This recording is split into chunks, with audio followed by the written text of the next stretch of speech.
갑자기 또 이란 전쟁이 터지니까 어딥니까? 에너지라든지 방산이라든지 그렇죠. 그죠? 또 원자재나 이런 것들이 흔들리게 되면은 아무래도 2차 전지도 썩 좋지 않은 국면이 단기로는 아주 짧은 단기로는 그럴 수도 있기 때문에 다만 관심을 가질 만한 그런 부분이 아닌가 생각이 들고 있습니다. ES 시장이 지금 좀 늘어나고 있고 주가는 충분히 시장이 천천히 갈 수 있다. 지금 시가총액이 93조 원이거든요. 그럼 120조 원까지라고 한다면 아직까지는 상승 여력이 여전히 보인다는 점에서는 29년, 30년이 더 좋아지면 더 올라가는 구간이 되겠죠. 당분간 그다음에 이런 쪽이 수혜를 받을 수 있다는 점이고요. 중소형 가운데서는 지금 상반기까지 모멘텀이 또 하나가 있고 실적주와 ESS를 같이 겸비한 종목입니다.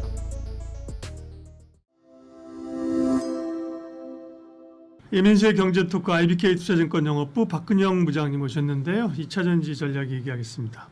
네, 뭐 일단은 중동에서 미국의 이란 공격, 미국 네. 이란 전쟁의 영향, 이게 뭐 시장 영향이잖아요, 그죠? 네, 네. 종목 영향이 아니라 시장 영향이니까 시장의 전반적인 영향이 뭐 다 가는 건 맞아요, 그죠? 방산이나 혹은 뭐 정유 이런 몇 가지 수혜 섹터 말고는 다 가는 건데 그렇게 보면 이제 2차 전지는 최근의 흐름들 또 이런 대비할지 어떻게 해석해야 됩니까?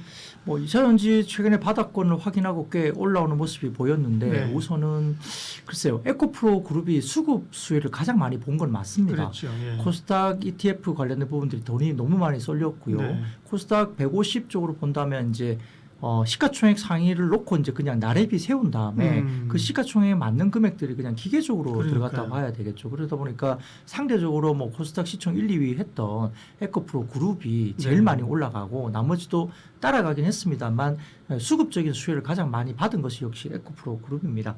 자, 그런데 우리가 좀 눈여겨봐야 될 것은 지난 3년간 뭐 실적 추정치가 하향 조정이 계속 됐었기 때문에 2차 전지가 좀 어려웠었는데 최근에는 실적 추정치 하향이 이제 어느 정도 마무리가 되고 바닥을 좀 본 듯한 느낌을 받고 있습니다. 네. 그래서 밸류에이션 기준점을 잡는 것이 이번에 뭐 3년 만에 어떤 실적 추정치 하향 조정이 마무리됐다는 점이 굉장히 중요한 변곡점으로 이야기될 수 있는데 보통 배터리 같은 경우는 과거의 특성상 한 3년에서 5년 정도 실적을 주가에 좀 선반영 당겨서 갔던 적이 있습니다. 그게 이제 2차 전지의 주가의 특성인데요. 이게 저점이 형성이 이제 확정이 안 되니까 계속 이제 언제점을 놓고 3년을 당겨야 되냐 이게 이제 논란이 됐었는데 현재는 작년에 25년도에 실적 저점을 봤기 때문에 그러면 3년에서 5년 뒤 거를 당겨 온다면 어느 정도 될까라고 이제 숫자 계산이 이제 가능해진 거죠. 그런 과정에서 최근에 실적 추정치 하향 조정이 있으면서 미래 실적을 당겨오는 부분들이 이제 최악을 반영하면서 가능해졌다 볼 수 있는데 2차 전지 EV 시장은 조금 수요가 위축되고 있지만 ES 시장이 이제 계속 늘어나고 있고 그렇죠. 예. 저희가 바라보는 시장은 EV 시장, 전기차 시장이 만약에 100이라고 한다면 ES 시장이 한 50 정도까지는 시장이 커질 걸로 보고 있습니다. 그 과정에서 가파른 성장에 대해서 EPS 기준점이 공고해지면서 2027년 그리고 2028년까지 실적을 당겨올 수 있다고 추정을 하고 있는데 그러하다면 지금 28년 기준으로 최근에 나오는 분석 자료를 좀 보면 LG 엔솔 같은 경우는 약 3조 원 정도 그리고 삼성 SDI 같은 경우는 약 1조 원 정도의 지배주주 순이익을 기대할 수 있다고 지금 추정이 분석이 되고 있습니다. 그렇게 되면 지금은 그러면 밸류가 얼마나 되는 거예요? 그 두셀 정도면? 메이커가 관련해서 지금은 밸류를 한 40배, 과거 배도 상단이면 43배, 40배 정도 갔기 때문에 그 정도까지 적용을 하게 되면 LG 엔솔 같은 경우는 한 120조 원. 그리고 지금 삼성 SDI 같은 경우는 40조 원 정도까지는 사실은 시가총액이 가능해진다는 거거든요. 네. 가장 베스트한 시나리오입니다. 거기까지 가능하기 때문에 지금 수준에서 본다면은 지금 LG 엔솔이 오늘 조금 급락하고 있는데요. 지금 시가총액이 93조 원이거든요. 그럼 120조 원까지라고 한다면 아직까지는 한 20, 30% 정도는 남아있다고 볼 수 있겠고 그리고 삼성 SDI 같은 경우도 근본적으로 지금은 이것도 34조 원 정도 되는데 뭐 40조 원까지 보인다고 한다면 그죠?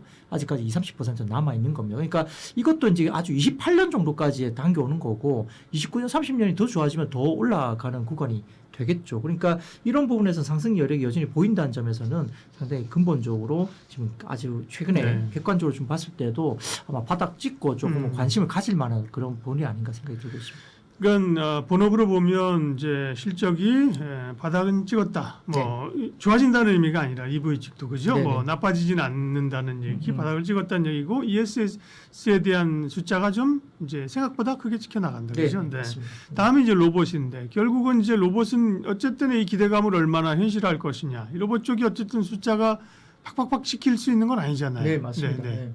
사실 뭐 3월 주총 이후에 뭐 그리고 인터 배터리 이후가 되면은 전고체 기대감이 여전히 있을 수는 있습니다. 네. 근데 휴머노이드 로봇에 이제 전고체 배터리를 활용한다. 그건 뭐 논리적으로는 맞겠죠. 중국의 LFP가 너무 무겁고 부피가 있기 때문에 작은 국면에 들어갈 수 있는 게 우리가 이제 양극재 이런 삼원계 한국이 네. 이제 할 수밖에 없다 이야기 논리는 맞다고 보고요. 다만 최근에 이제 기대감이 좀 너무 부풀어 있는 것을 좀 경계를 할 필요는 있습니다. 저도 긍정적으로 분명히 보고 있고 그렇다면 기존에 2차 전지에 주었던 멀티플이 로봇이라는 멀티플을 갖다 대면 조금 일정 부분 멀티플 상향을 해야 된다는 거 맞습니다. 똑같은 100을 벌어도 멀티플이 올라가니까 주가는 더 올라가야 되는 게 맞고요. 다만 이제 우리가 계산을 좀 해보면 2030년 기준 뭐 100만 대 기준으로 뭐 휴머노이드 로봇이 만들어졌을 때 들어가는 것에 대해서 배터리 팩을 한 대당 4개 정도 들어간다고 이야기를 가정을 하고 이렇게 돌아가면 보면 우리가 이제 EV 시장이 지금 1테라 시장인데요. 이게 100만 대 정도 기준으로 이제 휴머노이드 로봇을 돌린다고 하고 한 대당 4개 정도 배터리 팩을 들어간다 이렇게 돌리면 대략적으로 이 시장이 10기가에서 13기가 정도밖에 안 돼요. 그러니까 우리가 기대하고 있는 정도 수준보다 아직까지 2030년 기준으로 보더라도 아까 그런 가정이라고 한다면 생각보다 그렇게 볼륨업이 엄청나게 되지는 않거든요. 거기다가 전고체 관련된 가격이 물론 이제 무조건 뭐 전고체밖에 안 된다 그러면 가져갈 수밖에 없겠지만 이게 가격이 너무 비싸 버리면 그렇죠. 로봇 자체가 뭐 선택이 5천만 안 원짜리가 되죠. 뭐 2천만 원으로 떨어지더라도 배터리가 너무 비싸게 되면 그 수요도 생각을 해야 되는데 휴머노이드 로봇이 이제 산업용 로봇이 뭐 좀 다르겠지만은 일상적으로 우리가 B2C라는 이런 걸 생각했을 때는 아무래도 아직은 좀 먼 미래에 좀 남아 있다고 봤을 때는 이 배터리에 대한 부분을 가지고 2차 전지에 대한 멀티플을 너무 높게 공격적으로 주는 것은 조금 시기적으로 조금 시간을 좀 더 두고 봐야 된다는 것인데 그렇다고 해도 플러스의 요인은 분명히 맞는 것이죠. 당장은 ESS 시장이 워낙 크게 움직여서 ESS만 놓고 보더라도 어쨌든 멀티플 상향이나 그다음에 2, 3년 뒤에 어떤 그런 것들 당겨와서 반영을 한다 했을 때도 아직은 상승 여력이 있기 때문에 너무 뭐 로봇에 대한 부분들은 뭐 급하게 너무 공격적으로 할 필요는 없다. 근데 그 방향으로 갈 것이라는 점에서는 우선적으로는 ESS에 대한 부분들을 먼저 멀티플에 대한 반영을 하고 로봇에 대한 부분들은 천천히 반영을 해 나가면서 가더라도 주가는 충분히 우상향이 천천히 갈 수 있다. 이렇게 바라보겠습니다. 네, 그러면 2차 전지는 사실은 반도체나 자동차만큼 핫한 건 아니죠. 그렇죠? 네네, 그러나 그렇죠. 네. 기존에 이제 사실 보유하고 계신 분들이 많고, 네네. 네. 근데 바닥을 찍고 이제 올라온다고 하면 그 트레이딩 관점으로 혹은 네네. 이제 트레이딩 바이 뭐라 그럽니까? 트레이드 홀드 앤 트레이드 네. 바이 앤 홀드 바이 이 앤 정도로 홀드. 하면 네, 됩니까? 그렇죠. 네. 예. 그렇죠. 아까 말씀드린 대로 이제 아직까지도 뭐 적어도 이제 보수적으로 봐도 20-30% 상승이 남아 있다고 했을 때도 결국은 이게 28년도 걸 당겨오는 조건이지 않습니까? 그러니까 당장 숫자는 좀 안 나올 수 있고 26년 올해도 마찬가지로 실적은 아직까지는 좀 보수적으로 조금 안 좋을 수 있다는 뭐 취지의 이야기들이 많이 나오고 있기 때문에 올해 실적을 보고 투자하는 건 아니거든요. 그러다 보니까 이 부분을 가지고 뭐 올해 숫자가 좋을 거라고 생각하고 그건 사서 아니죠, 그렇죠. 뭐 네. 튀어오른다 이렇게 볼 수는 없어요. 예. 더군다나 각 분기마다 실적 발표 시즌이 있기 때문에 항상 주가가 먼저 오르고 난 다음에 또 숫자가 만약 부러지게 나오게 되면 조금 어려워지는 부분도 있고 또 영업이익담보다는 최근에 리튬 가격이 중국에서 꽤 많이 올라오면서 리튬 선물 등을 포함해서 리튬 가격 자체가 올라오니까 가지고 있는 보유 리튬에 대한 평가액이나 이런 것들도 반영이 되면서 이제 좀 숫자가 좀 잘 나오는 부분이 이제 조금 보이고 있는 부분도 있기 때문에 이것도 좀 감안을 하셔야 됩니다. 그래서 아마 뭐 여러 가지 부분에서 좀 고민을 많이 있으시겠지만 상대적으로 이제 밸류에이션 부분에 대한 논하는 것들이 조금은 2차 전지가 당장 밸류를 가지고 엄청 좋다 말하기 좀 어렵잖아요. 미리 당겨오는 것들 그리고 상대적인 것들은 아직까지 뭐 10배가 안 되는 섹터들 특히 뭐 자동차나 이런 쪽도 지금은 10배 가려면 아직까지 멀었다 뭐 이런 정도까지 있고 로봇까지 붙어 있기 때문에 자, 그런 섹터도 있는 반면 2차 전지만 놓고 보면 아주 뭐 1등으로 매력적인 구간은 그렇죠. 아닐 수 있습니다. 그 로봇의 네. 모멘텀으로만 사실 본다면 물론 로봇주가 있겠지만 네. 지금은 로봇주 한가 국한되는 게 아니라 이게 피지컬에 확산되는 거니까 네, 그렇죠. 그렇게 보면 로봇이 2차 전지에 미치는 것보다는 오히려 뭐 로봇 현대차나 자동차에 미치는 자동차 쪽, 그렇죠. 그렇죠. 네, 현대차 네. 그룹이나 예. 그 계열 밸류체인을 봐야 되는 게 그렇죠. 오히려 예. 맞죠. 그러니까 돈들이 어쨌든 뭐 어느 쪽으로 쏠리게 돼 있는데요. 반도체 좋은 거 디폴트로 가고 그다음에 지금 갑자기 또 이란 전쟁이 터지니까 어딥니까? 에너지라든지 방산이라든지 그렇죠. 그죠? 해운이라든지 조선이라든지 이런 쪽으로 좀 넘어가게 또 될 수 있습니다.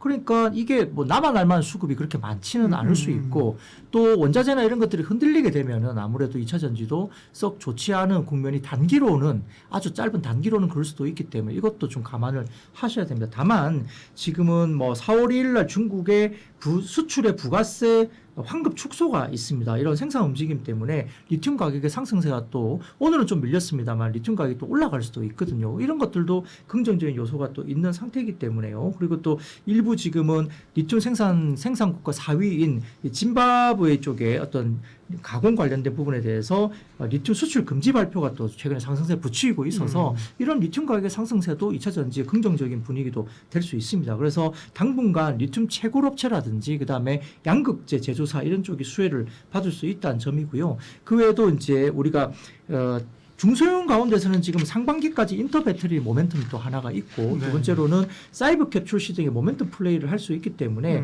차세대 기술을 갖고 있는 종목이 있는 것은 뭐 이수 스페셜티 케미칼이나 레이크 머티리얼즈 이런 종목들도 좀 눈에 네. 보일 수 있고 서진 시스템, 한중 NCS 이런 종목들도 지금 나타나고 있죠. 실적주와 ESS를 같이 겸비한 종목입니다. 이런 종목들까지 중소형주의 접근을 또 준비할 필요가 있지 않을까 생각됩니다.